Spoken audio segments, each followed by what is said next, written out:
अनोखे कहें या विरोधाभास फैसले सुनाने वाले मधुबनी झंझारपुर के एडीजे के पावर सीज नाली साफ करने एवं बच्चों को दूध पिलाने के साथ ही 6 महीने तक गांव की सभी महिलाओं को कपड़ा धोने के आदेश दिए थे पारित। नमस्कार, आप देख रहे हैं मिथिला दस्तक। आइए इस खबर की विशेष पड़ताल करते हैं। पटना हाई कोर्ट ने मधुबनी जिला के झंझारपुर सिविल कोर्ट के एडीजे अविनाश कुमार का पावर सीज करने का आदेश जारी किए हैं। हाई कोर्ट के महानिबंधक की ओर से जारी आदेश के आलोक में न्यायिक कार्य करने पर एडीजे अविनाश कुमार पर रोक लगा दी है। हाल ही के दिनों में एडीजे अविनाश कुमार अपने जारी आदेशों से काफी चर्चे में रहे हैं। कभी एसपीडीएम तो कभी अधिकारियों को ट्रेनिंग में भेजने की बातों को लेकर चर्चे में रहे हैं।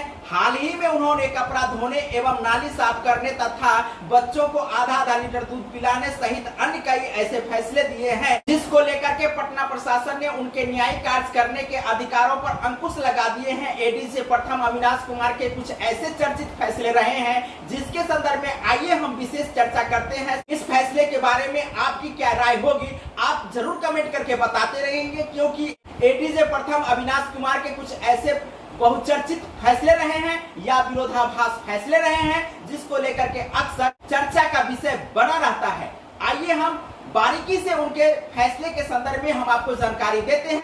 आंध्रा मठ थाना कांड संख्या 184/2019 में आरोपी नीरज कुमार साफी को अपने गांव के 5 गरीब व अनपढ़ महिलाओं के साथ ही लड़कियों को साक्षर करने के शर्त पर दी गई थी जमानत। आरोपी बीए पार्ट 1 के छात्र हैं। वहीं 1 सितंबर 2021 को जो फैसले सुनाए थे, जिसमें पानी बहाने को लेकर हुए विवाद में मारपीट करने के आरोपी मोहम्मद रुस्तम को मोहल्ला व उनके घर के सामने नाले सफाई करने के शर्त पर दी थी जमानत। 7 सितंबर 2021 को दिए गए फैसले के संदर्भ में बता दें कि एडीजे अविनाश कुमार ने फुलपरास थाना कांड संख्या 187/2021 में सरकारी अनाज की कालाबाजारी के आरोपी राजीव कुमार व नीतीश कुमार को अपने गांव के 25 गरीब परिवारों को 2-2 किलो अनाज देने की शर्त पर दी थी जमानत। इसमें 25% दलित परिवारों के लिए सुरक्षित रखा गया था। वहीं 8 सितंबर 2021 को दिए गए फैसले के संदर्भ में बता दें कि खुटौना कांड संख्या 122/2021 में अवैध हथियार रखने के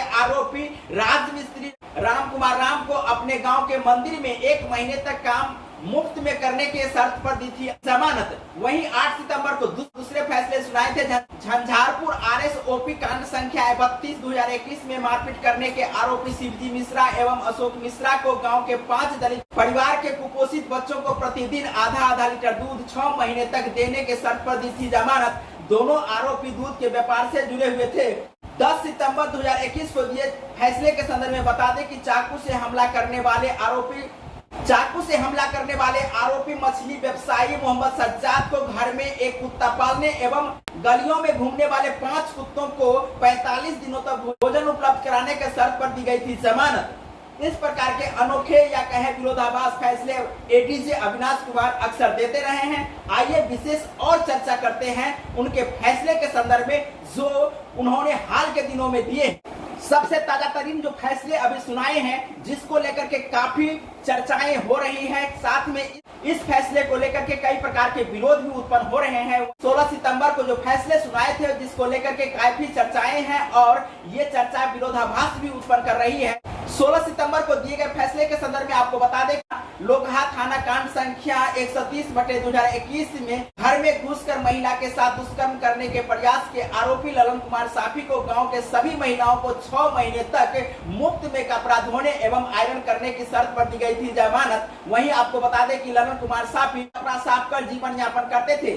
आपको बता दें कि ये फैसला फिलहाल काफी चर्चा में है, जिस प्रकार से ललन कुमार साफी जाति आधारित कार्य करने में लगे हैं और वहीं उनके फैसले को लेकर के काफी चर्चाएं हो रही है, क्योंकि ये फैसला विरोधाभास उत्पन्न करती है। जिस प्रकार से ललन कुमार साफी कपड़ा साफ करने का काम करते हैं और साफी समाज से आते हैं, एडीजे अविनाश कुमार ने जिस प्रकार से 6 महीने तक उन्हें गांव की सभी महिलाओं के अर्थात 1000 महिलाओं के कपड़े धोने एवं कपड़े इस्त्री करने का जो आदेश जारी किए हैं, यह किसी प्रकार से बच नहीं रहा है, क्योंकि ललन कुमार साफी का जीवन यापन कपड़ा साफ करने एवं कपड़ा इस्त्री करने पर निर्भर था। वहीं इस प्रकार के फैसले को लेकर के हाई कोर्ट ने संज्ञान लिए हैं और कई ऐसे फैसले हैं जो पिछले पिछले कई महीनों में दिए हैं, जिसको लेकर के हाईकोर्ट ने संज्ञान लेते हुए एडीजे अविनाश कुमार के न्यायिक कार्य पर रोक लगा दी है, क्योंकि जो फैसले उन्होंने सुनाए हैं वो फैसले हाईकोर्ट को भी नहीं पच रहा है और उनके कार्य पर जो लगा दी गई रोक है इसी बात का सबूत भी है, क्योंकि आने वाले समय में समाज में किसी प्रकार का विरोधाभास उत्पन्न न हो, इस प्रकार से हाईकोर्ट ने जो संज्ञान लिए हैं इस संज्ञान को लेकर के हाईकोर्ट को धन्यवाद भी देते हैं, क्योंकि जिस प्रकार से ललन कुमार साफी को 6 महीने तक गांव की सभी महिलाओं के कपड़े धोने एवं इस्त्री करने का जो आदेश दिया गया है यह किसी भी तरीके से पच नहीं रहा है और इसका विरोध भी हो रहा है, क्योंकि विरोधाभास फैसले देना समाज के हित में नहीं है। समाज के हित में जो फैसले लिए जाते हैं उसका सम्मान भी होना चाहिए, लेकिन हाईकोर्ट ने समय रहते इस बात को बखूबी से समझा है और एडीजे अविनाश कुमार पर न्यायिक कार्य करने से रोक लगा दी है। बहुत बहुत धन्यवाद। हमारे वीडियो को आप लास्ट तक देखे हैं, आपको ये वीडियो किस प्रकार लगा कमेंट करके जरूर बताएं। साथ में हमारे चैनल मिथिला दस्तक को अब तक सब्सक्राइब नहीं किया तो सब्सक्राइब कर लीजिए। साथ में इस वीडियो को फेसबुक पेज पर देख रहे हैं तो लाइक कीजिए, फॉलो कीजिए। बहुत बहुत धन्यवाद। जय हिंद, जय भारत, जय मिथिला।